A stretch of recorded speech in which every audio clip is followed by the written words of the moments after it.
because they want the action and they want to gamble.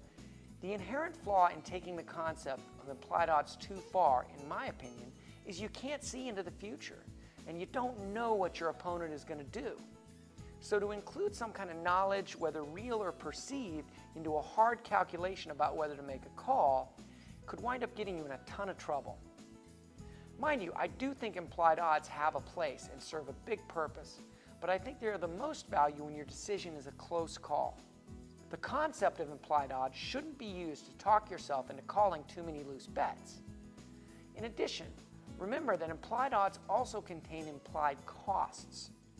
Calculate how much you might be risking on a hand you are unsure of, not just to stay in to see another card, but also what it might cost you to get that card when you're not sure that it will give you the best hand.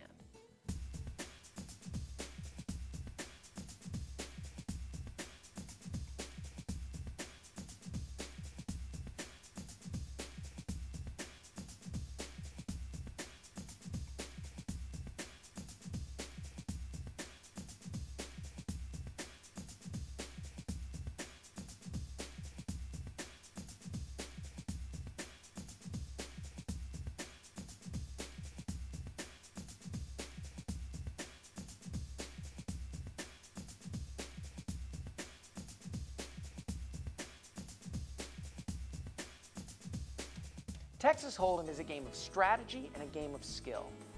One of the most important things to remember is it takes practice.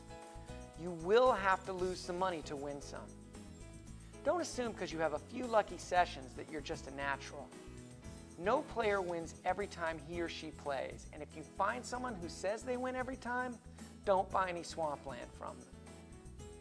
On the flip side, you are going to have bad days too, but don't give up. Even the pros say they are still learning and mastering the game of poker every day. Whether you are playing for fun or playing for real money, the discipline is the same. Good luck to you in your games.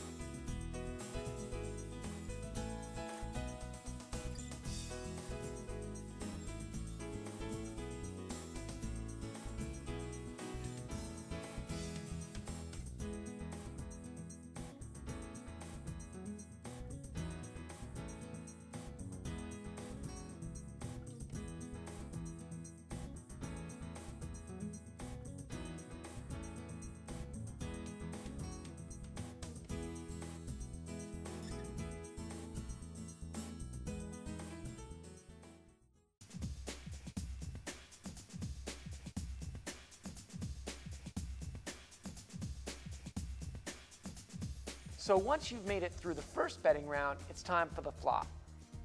Remember that the likelihood that you will flop a pair is only 12%, and the likelihood that that pair will be top pair is even less. So what do you do if you flop nothing at all? Well, it depends on your position. If you are first to act or out of position, then your options are to check or fire a bet in and try to bluff at the pot. If someone behind you bets, get out of the hand. If you're in last position and it's checked around to you, go ahead and fire a bet out if you sense weakness and try to pick up the pot. Don't get caught into a check-raise situation.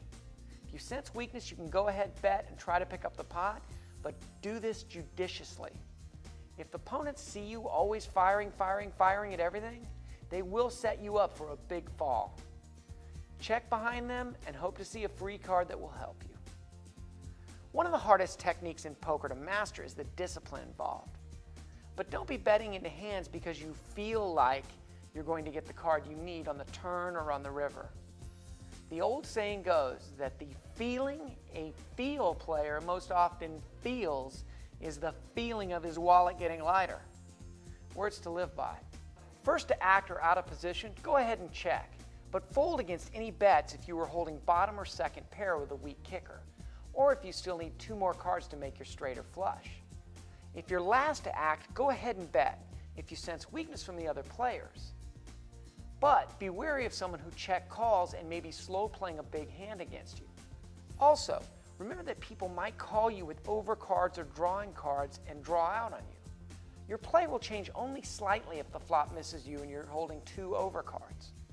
For example, say you stayed in pre-flop with an ace-queen of clubs. The flop doesn't fall so favorably with a 2 of hearts, a 6 of diamonds, and a 10 of spades. This isn't a great flop for you, but you still do have a shot at the pot.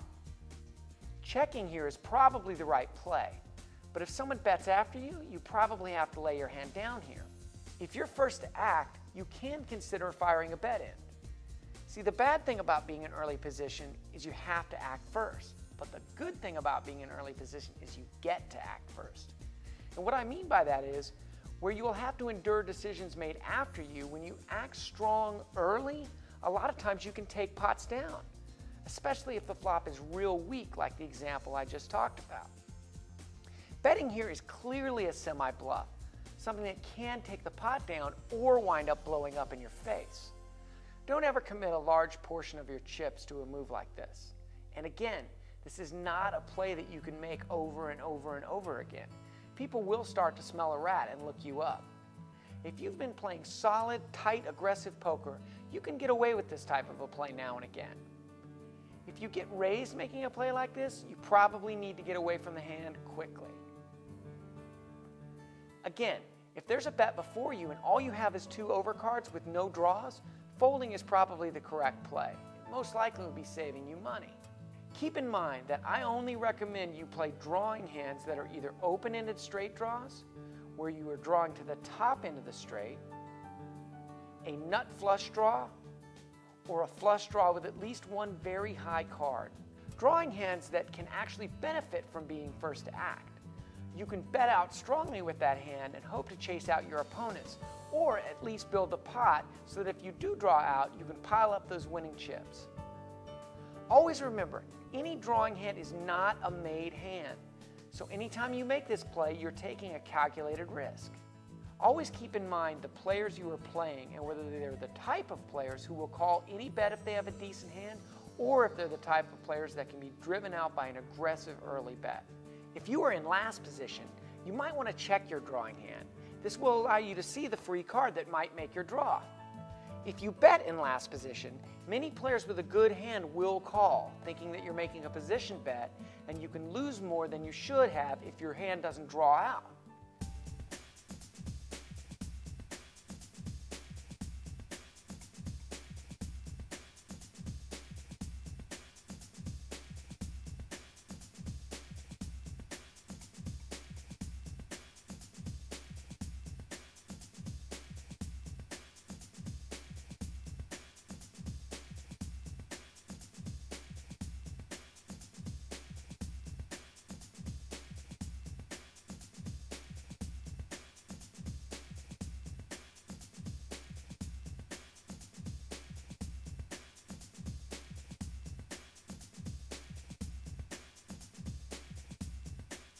If you are in early position and flop top pair, bet it up. As long as no trouble card hits the turn, you should probably fire out another bet. Again, using the early position